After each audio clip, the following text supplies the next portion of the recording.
We're still talking about how to live in today and not worry about tomorrow or think and mull over yesterday. Today's Devo is called Rejoice. Psalm 18, it says, "The Lord has done it this very day. Let us rejoice today and be glad." Perhaps one of the best ways to be present in the moment of today is to rejoice at what God has done in our lives and be glad about it. So verse 1 starts with giving thanks that He's good and His love endures forever.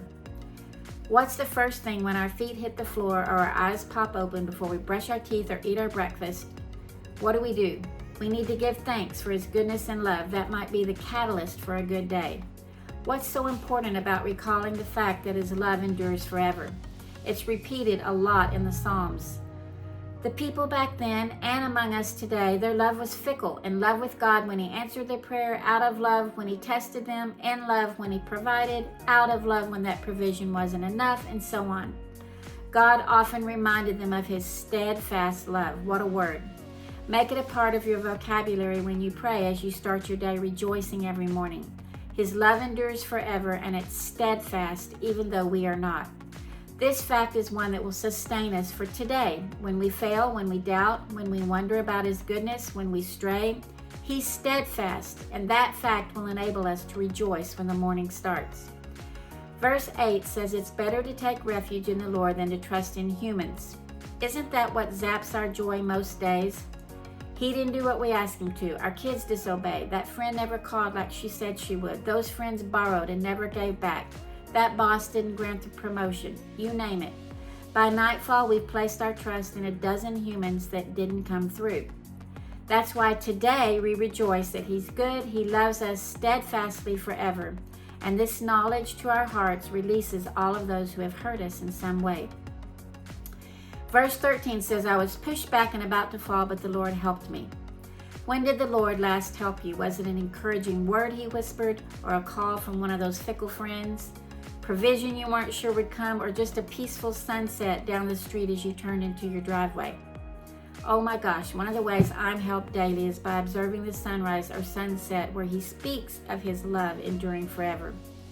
Think back to when you almost fell or did fall and the Lord helped you. Do it today and rejoice. There are several times this chapter says the Lord's right hand has done mighty things. Remember a while back we talked about the right hand of God, the hand that makes things right.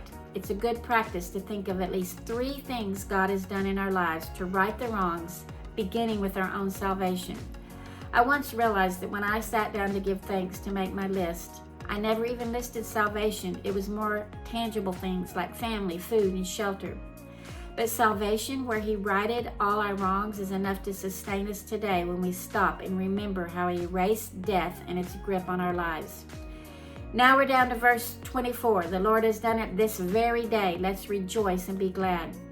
There's something about giving thanks and rejoicing today. If we don't, weeks, months, and years can go by where all we see is failure, disappointment, and gloom if we don't practice rejoicing what He's done this very day. Verse 29 reiterates what this whole chapter is saying. Give thanks to the Lord, for He is good. His love endures forever. I'm sure for some of us we remember a song with those lyrics in it, but maybe we haven't heard in a while. And although we might show up weekly in services with a group of people to rejoice, or maybe our family has a celebration or a birthday, or we rejoice when our team wins, or our kids or a professional team that we've watched win a game, there's something magical and transformative that happens when we rejoice this very day in the goodness of God. Sometimes just being still in a busy day, maybe enjoying lunch in the shade in your car, all at once, and considering and remembering this very day the goodness and steadfastness of our God, it sets our heart in motion. It's a motion that moves forward and not backward. It's a motion that moves through the waves and the heartaches that wash over us on any given day, even on this very day that we're rejoicing.